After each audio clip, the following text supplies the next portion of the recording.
Hello and welcome to Zero to Traction, a podcast about how first-time founders create companies that scale. I'm one of your regular co-hosts, JDM, aka Josh David Miller, here with my other regular co-host, Cameron Law, fresh off a run. How are you, Cameron?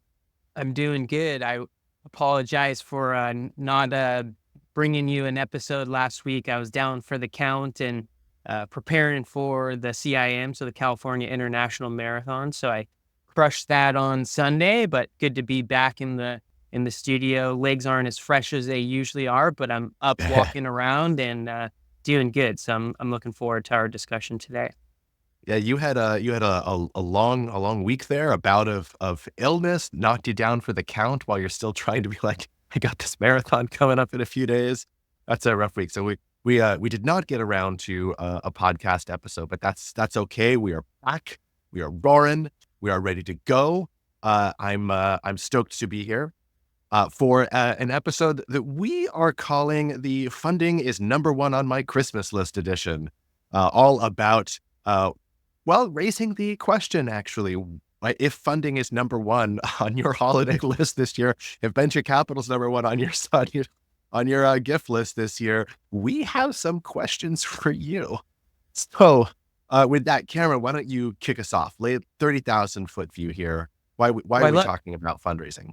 Yeah, I love actually the way you teed it up. Made me think of because you mentioned funding as a gift, and obviously it's tied to the theme. But I think oftentimes even founders, the language they use is you know it's really around kind of this gift mentality. If they give us money or like those types of things, versus like no, they're investing in you with some potential return that they want. And so really, what that brings me to is really thinking around that they're investing in your business model. We talk about this all the time, that they're not just investing in your product or service, but they're investing in the way that the whole model ultimately works. And so it brings me back to like, is funding the right question to be even asking when you're getting started at certain points? As a resource provider or someone who works with a number of founders, usually the first question they go to ask is, oh, I need to access funding. Well, it's like, well, tell me where you're at in the process. Like, have you talked to any customers? Have you experimented with some initial dollars, or like, what have you done to ultimately get to where you're at today? And if you are looking for funding, like, what's that actually going to unlock for you in your business? Like, what's that major milestone? And I know we've done discussions around setting milestones, but oftentimes having funding as a core need, like that's obviously the fuel that's going to grow the business and help you hit those milestones, but always isn't the like number one thing that you need to be asking for, right? It could be, I actually need access to a strategic partner that could open these doors, and I don't even need to access the capital because I can get a partner or a customer to try something out with us. And so I think really our hope here is to have a conversation there, like rethink maybe that list of, is fundraising or investment the number one on your holiday list. So that's kind of just what came to mind, was that one, changing the mindset of, they're not just giving you money for you to go try to build something. They're investing with an intent to gain a return, and they're investing in a model that will grow and scale. And so you have to demonstrate evidence that ultimately will allow you to do that. So I like that, and I'll share a personal anecdote. So a startup that I founded years ago, we were doing an angel round, and I was pitching for investment. It was pretty early stages. I was somewhat inexperienced and at doing that at the time, and I got stumped by a question that I wasn't expecting, that I really should have expected, for two reasons. One, it's what you're talking about here, Sharon. But then, so like, it's just good business. But then second is, it's a really common question, and I should have known that it was going to come up. And so the question I got asked was by one of the angels was, what are you going to do if you can't close this round? Like, what's your plan if you're not able to raise the money? If you didn't have this money, what would you do? I don't remember. It was phrased one of those ways. And I sort of like, I stumbled through it, and then I eventually gave an answer that was really not compelling. And so there's a range of ways that you could answer this. And I honestly don't even remember. It's a blur. for me. It's like 10 years ago too. It's like a blur for me. But if you've done fundraising, you know exactly what I'm talking about. But there's like a range of answers. Like one of them is you could say, oh, well, we're just going to keep selling and, you know, then we'll be fine. Well, it's like, well, what the fuck are you doing raising money? But, right. That's a really, really unconvincing for that reason. Second reason, all the way on the other end of the spectrum is, you know, to say like, oh, well, nothing. Like if we don't have this money, we're stuck. And that's a terrible answer too. And I think a lot of founders think that that's like a good answer because it's like, it's demonstrating that we need the money to move forward, but it's actually demonstrating a real lack of creative thinking. And you don't really want to be going into business with somebody who sees only one solution to any problem and that sees no other path forward if that option doesn't materialize, right? Like, what are you going to do when you hit that pivot or persevere moment? You're not going to pivot. You're not going to persevere. You're going to pack it in, right? And like, that's just not the, like, well, looking for, if you dump money into a company, you really don't want that to be the likely outcome. So that if it's not either of those extremes, like we don't need it at all, or we absolutely need it, or we're done, then it's something in between. And that doesn't mean like hedging either way. It means understanding that it's not a two-dimensional or one-dimensional spectrum. It's not a line. It's a two-dimensional spectrum where there are actually other choices. So what can you shift or tweak or change, or how do you modify your approach? Maybe that's not the right go-to-market strategy, or maybe you need strategic partners. There's some other option on the table for how you can approach like starting to get into the market, dominate the market without raising this capital. And there's always another option. It's just a question of like, is it, you know, suboptimal? Is it less ideal, right? But less ideal is better than packing it in and moving on, right? Right. Well, I think a lot of that for me goes back to like, what's the intention of the funding that you're raising, right? Because it's tied to the milestone, not versus like use of funds, right? Like I'm thinking like tangibly of like the slide that people pitch when they're raising the capital, right? It was like usually has some, you know, pie chart of use of funds and all of that good stuff versus like, what is the milestone that you're going to achieve with that capital, and say, okay, you're not able to raise the round. Well, you're still needing to hit that milestone to prove to yourself in the business that you can continue on and that this is a, you know, a viable operation. Well, then can you work backwards with like, without this capital, could we partner with someone? And yeah, maybe we don't have the capital to pay them, but could they become an equity partner? And that now they're a strategic partner in that way, right? You still have that, again, that equity play that you could, instead of giving away, you know, the equity to the investor, you give it away to the strategic partner. It's less optimal because now, you know, maybe you don't retain as much of the IP, or, you know, now it's not done in-house versus it being, you know, outsourced to a partner, right? But like, that's that kind of creative thinking of like, okay, well, we know where we need to go. Are there other ways to resource this within our realm of control that we can ultimately get to that milestone? And so it's, again, ties to that intentionality of like, what are we trying to achieve? What's the major proof point or proof points that we're going to hit with this capital? But either way, that's the proof point of your business moving forward in the process. Yeah, I really like that idea of like, if how you can take that lever of like equity, that asset that you have, and put it to different use, right? And so that like it moves me to kind of take the conversation into the direction of like, what are all the levers, right? So equity is one and cash is one. And so a friend of mine who is a CFO type turned executive coach, works with founders a lot. I'm going to butcher this. He's obviously much more practiced at it than I am, but he talks about the 8 ways that there are to make money or to get money, right? And there's only 8 ways. And that in the universe, there's just 8. So as you're thinking about, we need money to make this thing work, there's 8 ways to get money. And so those 8 are, the first is you can already have it. That's self-explanatory. It's sitting in a bank somewhere. Second is you can make it, right? So that's revenue. You can sell shit and get money back. Third is you can borrow it, right? You can borrow money. That's a loan. Fourth, you can trade equity for it. Fifth is you can get grants, right? So you can get, or donations or whatever else, you can get money gifted to you in some fashion. And then the last 3 are the ones that aren't like the others. So one is you can print money. That's usually something that is frowned upon. Next is you can steal it. That's technically an option too, is you can steal money to get the money that you can get that. And the last We're not one, advocating for these last 3 for sure. No, I don't advocate for these last three. We all draw our own moral lines in This the is not sand, but financial advice as well. Yeah, we should have caveated that on their as a top. man of virtue, I do not recommend these. And then the last one is you can commit fraud. Those are the 8 ways to get money. And so we're going to set aside the last three because I'm going to assume that all of the founders listening to Zero to Traction are virtuous. And so that leaves like there's 5 options. So like you can either have it, but we're going to assume for the sake of argument you don't. So set that one aside too. We just talked about equity, right? There's different ways that you can leverage that equity. The next one is grants. So like if you're doing something that's interestingly like deep tech, maybe you can get an SBIR grant, right, from the NSF or something like that. Or maybe that there's some type, maybe you can do a B2G play and get some interesting government granting for that, or third party peer. There might be something interesting as well. I don't tend to like those options. With the exception of SBIR, I think that that's really valuable in certain circumstances. But generally, I'm not a fan of grant. But like that's a thing.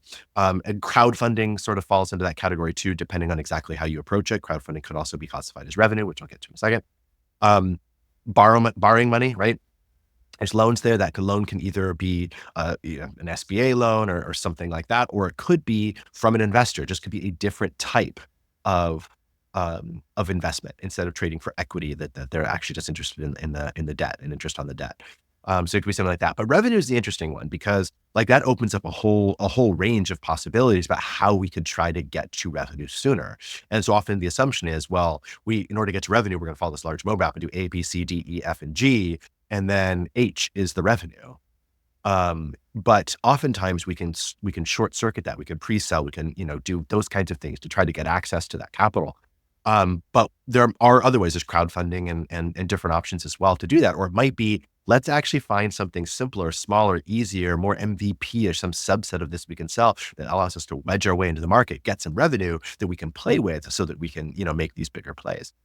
So like there's a lot of different ways to just kind of maneuver and get creative, with your options. Yeah, one of the like revenue based ones that I've often seen is, which I can see would lead to maybe challenges later on, but is if you have like a deep expertise in the industry, is leveraging that through like consulting services. So doing consulting and gaining revenue and investing that back into the like technology business. Actually, just you and I had chatted with someone who, for a decade had been running a consulting business and then realized there was a technology solution that would make their life easier, but also would help help them service customers in a more impactful way and would ultimately create a lot of new value, right? And so you could have this revenue generator of consulting to then get into more of the scalable space with the tech product that you're ultimately trying to build. I think one of the challenges that often arises in that space is if the consulting continues to be the main revenue generator, it might be shared with like an investor that, oh, well, we're generating X number of revenue, but it's the consulting non-scalable portion versus the technology solution that you're trying to ultimately set up. And that like,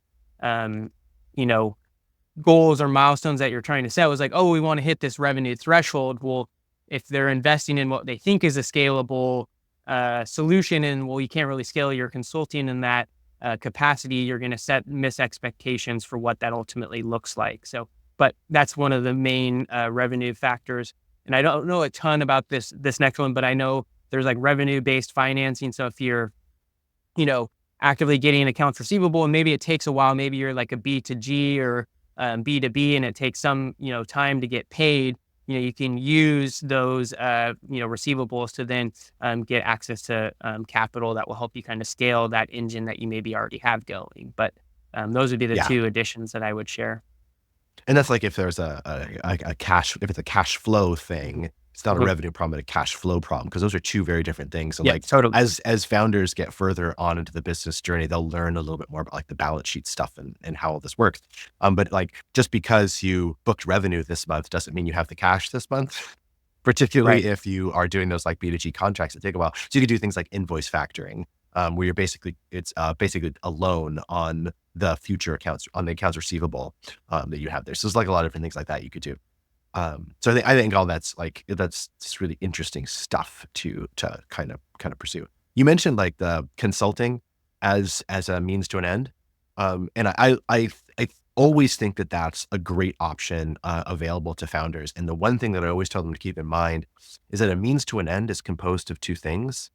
Well, really three things, but it's the means and a path to an end, right? And so oftentimes the means take over. And when the means take over, we're no longer on a pathway to the defined end. And we're just doing the thing. And we have a lifestyle business. And there's nothing wrong with that if that's what you want. But then you're not working on the scalable startup. And so if you want to work on the scalable startup, you have to be constantly keeping in tension this, how do I balance the need, the operational need for short-term capital with the long-term goal of building something that's scalable? And so you have to be constantly keeping in mind that it's not about the means, it's about the pathway to that end. And so what does that end look like? And how do I draw the path between just the day-to-day execution of these means and actually hitting that end? Yeah, well, I think it just goes back to like, what's the fundamental model, right? Are you trying to grow the consulting model, or is it this actual technology solution that's much more scalable? But if you don't have a defined model of how that's going to ultimately, capture, build, capture, and deliver value, then ultimately, that's what the investor is going to be looking for. So you got to define and gain evidence along that path versus, it's great that you have that consulting lifestyle business, but that's ultimately not going to get you that capital that you need. And it's not that evidence that that's working isn't going to necessarily validate the technology side of it. Yeah, and that's actually really interesting because that opens up a whole new set of ways to test this. Because let's say you're doing this as consulting, which is that's high ticket, right? And if you're having software that's replacing it, it's not going to be as high ticket. The value proposition has shifted. It's no longer concierge. It's self-service right? Or to some degree, it's self-service at least. And so, the value proposition shifts. And so it's going to be a lower dollar value. But what that means you could do if you're executing on this from a consulting perspective and getting revenue in, one path that we've just been kind of implying is that you can use that capital that you're getting in order to finance the building of a platform or your forward progress. But there's also a way to use that in order to get the evidence you need to raise capital. And so that would be going from something that's like a pure consulting to Wizard of Oz, right? Behind the scenes, you're doing the work. And that's what's happening behind the scenes, is that there's a person still doing the work. The difference between the two is what the customer thinks is happening. When you're doing like concierge consulting, the customer absolutely is aware that you are a dude who's doing stuff for them. Whereas when it's Wizard of Oz, they think that they're interacting with software and that technology is making things happen behind the scenes. So the human is making things happen. And so then you can start you can put this fake layer on in the front of it and start saying, if we change the value creation mechanism from concierge to the self-service model, will people opt in and purchase? And if they do, that is robust evidence that you can then create a technology to build this. And the funding actually becomes pretty easy at that point because the technology is usually not the hard part. It's almost never the hard part, right? And so I find that like a really interesting approach. And there's I could dive really deep onto this, but there's because I've mentioned a couple times the value proposition changes. That means that the amount that you charge necessarily changes too. And so when you if you're charging $10,000 for this consulting service and you're replacing it with software, and that's going to drop the monthly price from 10,000 to 1,000 or something like that, you can't put the Wizard of Oz in front of it and still charge 10,000. It doesn't work, right? So you're going to have to put the $1,000 price tag and then eat it on the back end, because what you're doing is doing something really expensive that eventually will be cheap, the software part, but we don't have the software yet. But we have to make it appear we have to make the offer the exact same to the customer, and that offers the value proposition, the value creation mechanism, and the revenue model, and the rest of the business model components that come part of that. I love it. Yeah, no, I think that that's such a key component because although you're still doing in the Wizard of Oz fashion, you're still doing the same amount of work, if not more, because you're trying to do it within a different facade, right? And so the inclination would be oh, well, I'm creating more value. I'm going to charge them more, but ultimately that might not be your actual model and ultimately how you're going to run this thing going forward. And so it's, again, you're all about trying to get those proof points and validation along that particular process. And so if that's not necessarily the same pricing level that you would do your regular consulting, you want to ultimately plug into that space. So I love that example. So Well, hopefully this is getting listeners creative juices flowing. We're getting close to where we're gonna have to start landing the plane because we are a little short on time. It's gonna be a little shorter episode, but like I wanna cover one other quick thing, then we'll move into frivolity to round things out. But that was me warning you, Cameron, that it's coming and you have to think of something. Um, and I hope I didn't preempt you by mentioning the marathon at the top. Um, because that's definitely a good one if you want to use it. But anyway, so like one of the other things that we were talking about before we hit record was this idea of proportioning, your effort to the evidence, or proportioning your bet to the evidence, whether that is time or money or another resource. And like this is really the question that we're asking here, right? When we're talking about if you are unable to get funding, it is probably because of a lack of evidence. And so then the question that's not always true, but that's probably true, right? More often than not, that's going to be the reason why, is that you lack sufficient evidence to warrant that investment. And so then the question becomes how, like, the bet did not make sense to them at that point in time. And you need to tilt the odds. So like let me ask a question. So like if you were to, if you had a 10% chance of success, but on the promise of 100x returns, is that a good bet? And I'll jump to the end because we're short on time. And the answer is no, it's not, because that works out to be breaking even. If you actually hit 10% all the time, you're breaking even. And so like, that's not the right way to approach it. But if you were to say like, okay, we have a 10%, but we're going to get some additional evidence. Now we have a 20% chance of success on a 100x return. That actually becomes really, really compelling. And you should take that bet every single time. You're going to lose more times than you make it. You're going to miss 4 out of 5 times, but that one time that it makes, you're going to do, you're going to do, the 10x what you started in. So like that's where, or 100x, where you started in. So, yeah, that's just kind of way to think about that. Love that. Don't go for 10 for 10, but 10 for 100 or 10 for 1,000 or whatever. Love And that. so you have to think about what are these other activities that we've been talking about? How can you get creative to turn things into making that a more compelling bet for investors, for yourself, for your co-founders, for your advisors, for your customers? Boom. I like that. Thanks for summarizing in that fashion. I think, proportioning the bets to effort and also just aligning that with investment strategies is key. So love that. So you want Awesome. me to kick off the frivolous thoughts? For frivolous thoughts, it's time. Cool. Well, so yeah, you kind of teed it up at the beginning, but I'll dive maybe more into, because sometimes they bring the history element into it. And so I asked Kate, I was like, 26.2 miles seems odd. And I was like, okay, well, obviously, the original marathons weren't necessarily in miles, they were in kilometers, but even in kilometers, it's like 43.21, something like it's an odd amount of kilometers. And so I was like, why is that the distance? Like, where did that distance come from? And so I I'll read here quickly, like where the origin of the marathon came from. So if Can you I give take me a a guess? sure, yeah, Is it the distance between Athens and Marathon? it is. And Boom. and All right, read the thing. so the origin of the marathon. The marathon is inspired by the legend of Phidippides, a Greek messenger. According to legend, in 490 BCE, he ran approximately 25 miles from the battlefield of Marathon to Athens to announce the Greek victory over the Persians. After delivering the message, he collapsed and died. So that's where they came. So that's where they came up with. So it was originally 25 miles was the original marathon, was 25 miles. And that was because, this individual ran and, shared the good news of winning this particular battle. But this is where history obviously comes in. And so in the 1908 London Olympics, the marathon's distance was adjusted to 26.2 miles to accommodate the British royal family.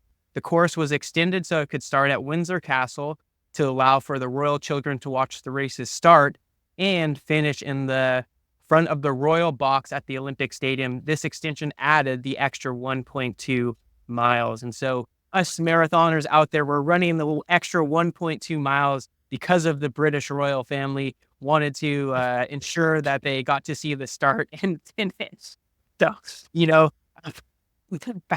power changed the whole destination and length of the marathon. So I thought that history and origin story was quite funny. One, that like I think the feat of running a marathon was because this individual ran the 25 miles to deliver the message, but then collapsed and died. Died. And so can you actually do this without dying? So I'm glad I didn't read it before I decided to do this. Oh man, I had no idea about most of that. That is the the royal family. Like that is a very juicy tidbit. Uh, So like I mean, there's so much to say about that. We absolutely do not have time for it. So I will just let that one marinate. Thanks for sharing that with me. That's a thought that's yeah, gonna for sure. fester. There you I go. will just to round things up super fast. I'll share another TV recommendation.